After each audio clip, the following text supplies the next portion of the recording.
मुसळधार पावसामुळे नांदेडच्या नायगाव शहरामध्ये शिरलं पुराचं पाणी। अनेक घरांमध्ये पाणी शिरल्यानं संसार उपयोगी साहित्याचं नुकसान, पालिकेकडून मदत कार्य। नांदेडच्या नायगाव शहरामध्ये ढगफुटी सदृश पाऊस, अग्निशमन दलाच्या जवानांकडून सकाळपासून बचाव कार्य सुरू। पुरामध्ये अडकलेल्या 25 जणांचं रेस्क्यू। मुसळधार पावसामुळे नांदेड हैदराबाद महामार्गाला फटका, वाहतूक बंद। बिलोली तालुक्यामधल्या तळणी कोल्हे बोरगावमध्ये पुराचं पाणी शिरलं, नागरिकांचे हाल। नांदेडच्या मुखेड तालुक्यामधल्या हिप्परगावमध्ये ढगफुटी सदृश पाऊस, अनेकांच्या घरामध्ये पाणी शिरलं, संसार उपयोगी साहित्य पाण्याखाली गेलं। नांदेडमध्ये पावसाचा जोर पाहता पुन्हा एकदा पावसाची परिस्थिती निर्माण होण्याची शक्यता। नांदेडच्या दक्षिण भागामध्ये जोरदार पाऊस, नायगाव तालुक्यामधल्या कोलंबी गावात पाणी शिरलं, ग्रामस्थांचं मोठ्या प्रमाणात हाल, जनजीवन विस्कळीत। नांदेड जिल्ह्यामध्ये अनेक गावांना पावसाचा फटका, कंधार तालुक्यामधल्या चिखली गावामध्ये ढगफुटी सदृश पाऊस, आमदार चिखलीकरांकडून पूरग्रस्त भागाची पाहणी। नांदेड जिल्ह्यामधल्या काही भागात ढगफुटी सदृश पाऊस, अनेक रस्ते पाण्याखाली गेल्यानं वाहतूक बंद। काँग्रेसचे नेते माणिकराव ठाकरे, खासदार रवींद्र चव्हाणांकडून पूरग्रस्त भागाची पाहणी। लातूर जिल्ह्यामध्ये पुराची स्थिती निर्माण, 39 रस्ते आणि मार्ग प्रभावित झाल्यानं वाहतूक बंद। मांजरा धरणासह तावरजा रेणा प्रकल्पाचे 6 पेक्षा जास्त दरवाजे उघडले।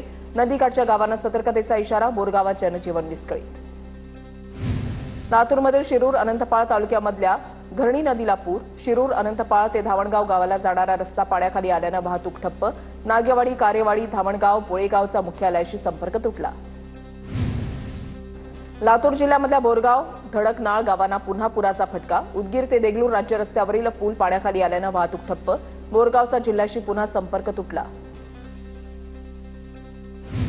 भंडाऱ्यामध्ये मुसळधार पावसाची हजेरी, लाखनीमधील समर्थ शाळेचा परिसर पूर्णपणे जलमय झाल्यानं शाळेला सुट्टी, अनेक भागामध्ये जनजीवन विस्कळीत। चंद्रपुरातील इरई धरणाचे 7 दरवाजे उघडले। चंद्रपुरात गेले 2 दिवस मुसळधार पावसाची हजेरी, धरणातून 7626 क्युसेक न पाण्याचा प्रवाह, नदीकाठच्या नागरिकांना सतर्कतेचा इशारा। अमरावतीच्या मोर्शी इथले अप्पर वर्धा धरणाचे 3 दरवाजे उघडले। धरणामध्ये सध्या 92% पाणीसाठा। वर्धा नदीमध्ये विसर्ग सुरू असल्यानं नदीकाठच्या गावांना सतर्कतेचा इशारा। अकोल्यामधल्या अकोट तालुक्यामध्ये ढगफुटी सदृश पाऊस, शेतकऱ्यांचं मोठ्या प्रमाणात नुकसान झाल्यानं प्रशासनानं पंचनामे करून तत्काळ नुकसान भरपाई देण्याची मागणी।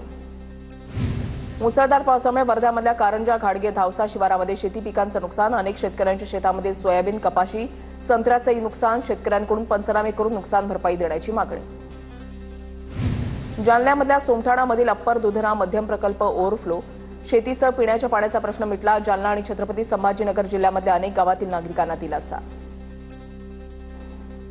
जालन्यातील जाफराबाद तालुक्यामधल्या जीवरेखा मध्यम प्रकल्प ओव्हरफ्लो झाल्यानं 12 गावांचा पिण्याच्या पाण्याचा प्रश्न मिटला। शेकडो हेक्टर शेती सिंचनाखाली येणार।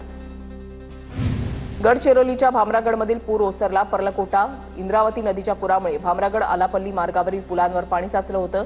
सध्या पुलावर मोठ्या प्रमाणात चिखल आणि पुराचा गाळ साचल्यामुळे महामार्ग अजूनही बंद। धुळ्यामधल्या वरखेडी शिवारामध्ये रानडुकरांचा हैदोस, मका पिकांचं मोठ्या प्रमाणात नुकसान होत असल्यानं शेतकरी आर्थिक संकटात, दुबार पेरणी करूनही रानडुकरांचा त्रास कायम। नागपुरात जरीपटका भागामध्ये चोरी करणाऱ्या 2 दरोडेखोरांना अटक, 8 लाख रुपये किमतीचा मुद्देमाल हस्तगत, जरीपटका पोलिसांची कारवाई। धाराशिव जिल्ह्यामध्ये 27 ऑगस्ट ते 9 सप्टेंबरपर्यंत जमावबंदी तसंच शस्त्रबंदीचे आदेश, आक्षेपार्ह भाषणं, घोषणाबाजी तसंच चित्रफलक लावण्यास मनाई। अप्पर जिल्हा दंडाधिकारी शोभा जाधवांनी जारी केले आदेश। किल्ले शिवनेरीवर दर्शन घेतल्यानंतर जुन्नरमध्ये मनोज जरांगेंची सभा, आपली लढाई आरक्षणासाठी, आंदोलन शांततेमध्येच झालं पाहिजे, जरांगेंचं मराठा समाजाला आवाहन। जरांगेंच्या आंदोलनासाठी मुंबईकडे निघालेल्या व्यक्तीचा हृदयविकाराच्या झटक्यानं मृत्यू, सतीश देशमुख हे बीडच्या वरडगावचे रहिवासी, जुन्नरमध्ये असताना सतीश देशमुख यांचा मृत्यू। महाबळेश्वरमध्ये आरपीआय आठवले गटाचं राज्यस्तरीय विचारमंथन शिबिर, जरांगेंच्या मुंबईतल्या आंदोलनाला पाठिंबा, रामदास आठवलेंच्या उपस्थितीमध्ये एकमतानं ठराव मंजूर। जरांगेंच्या आंदोलनावरून नवी मुंबईमध्ये भाजपकडून बॅनरबाजी, इतिहास कर्तृत्वाला लक्षात ठेवतो, शिव्यांना नाही, भाजपकडून लावण्यात आलेल्या बॅनरवर उल्लेख। विरारमधील इमारत दुर्घटना प्रकरणी बिल्डर नीतल सानेवर सदोष मनुष्यवधाचा गुन्हा, बिल्डर अटकेत। इमारत दुर्घटनेमध्ये 17 जणांचा मृत्यू तर 9 जण जखमी। विरार इमारत दुर्घटनेमधील जखमींची मंत्री गिरीश महाजनांकडून भेट घेत विचारपूस, महाजनांसोबत भाजप आमदार स्नेहा दुबे पंडित उपस्थित। इंदापूरमध्ये एका कार्यक्रमात हर्षवर्धन पाटील आणि दत्तात्रय भरणे एकत्र, पेट्रोल पंपाच्या उद्घाटनाच्या कार्यक्रमाला शिवेंद्रराजे भोसले यांची देखील उपस्थिती। नागपूर महानगरपालिका निवडणुकीच्या पार्श्वभूमीवर भाजपकडून शहर कार्यकारिणी घोषित. भाजप नागपूर शहराध्यक्ष दयाशंकर तिवारींनी 16 उपाध्यक्ष 4 महामंत्र्यांसह जम्बो कार्यकारिणी घोषणा केली. पंढरपूरमधील बोहाळी ग्रामपंचायतीच्या उपसरपंचपदी माधवी कुसुमडेंची बिनविरोध निवड. ग्रामस्थांच्या वतीनं सत्कार करत गुलालाची उधळण करत आनंदोत्सव साजरा. मुख्यमंत्री सहायता निधीच्या वैद्यकीय कक्षामधून नाशिक विभागामध्ये 3,542 रुग्णांना 32 कोटी 32 लाखांची मदत. ग्रामीण भागामधील शेतकरी गरजू कुटुंबातील रुग्णांना उपचारासाठी आर्थिक मदत मिळावी यासाठी जिल्हा पातळीवर सुद्धा मदत कक्ष स्थापन. आमदार प्रकाश सुर्वेंच्या मूळ गावी गणरायाचं आगमन. भजनावेळी पखवाज वाजवण्याचा आमदार प्रकाश सुर्वेंनी लुटला आनंद.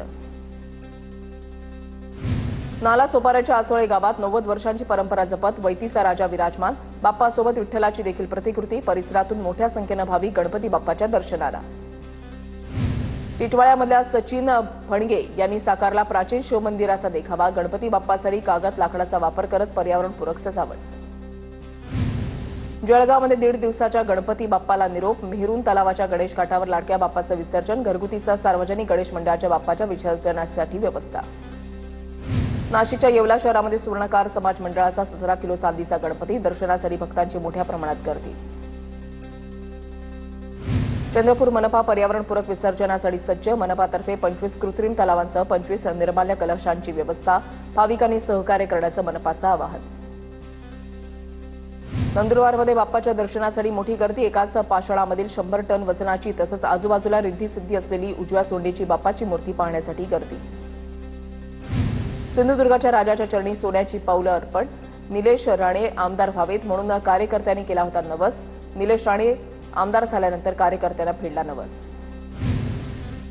चिपळूणमध्ये भास्कर जाधव यांच्या घरी गणेशोत्सवाचा उत्साह. भास्कर जाधव यांनी पखवाज वादनाचा आनंद लुटला. मराठी गायिका आर्या आंबेकर पुण्यामध्ये दगडूशेठ हलवाई गणपतीच्या चरणी. आर्याने घेतलं बाप्पाचं दर्शन. सोलापूर करमाळा झरे इथे सुनील बळवंत यांच्यातर्फे 500 गणेश मूर्तींचं मोफत वाटप. सुनील बळवंत यांचा गेल्या 5 वर्षांपासून हा सामाजिक उपक्रम सुरू. रायगडच्या माणगाव तालुक्यामधल्या साले गावामध्ये एक गाव एक गणपती उत्सवाची अनोखी परंपरा. गाव बाप्पाची सजवलेली पालखी छातीभर पाण्यामधून गावकरी नाचवत बाहेर काढतात. गेल्या 125 वर्षांपासून गावातली ही परंपरा. अमरावतीमध्ये आझाद हिंद गणेश मंडळामध्ये गणपती बाप्पाची स्थापना. यावेळेला खासदार बळवंत वानखेडे आणि माजी खासदार अनंत गुढेमध्ये रंगली फुगडी. विविध मागण्यांसाठी माजी आमदार संजय मामा शिंदेंनी विभागीय रेल्वे व्यवस्थापकांची भेट घेतली. भेटीमध्ये पारेवाडी रेल्वे स्टेशनवर एक्सप्रेस गाडीला थांबा द्यावा यासह विविध मागण्या केल्या.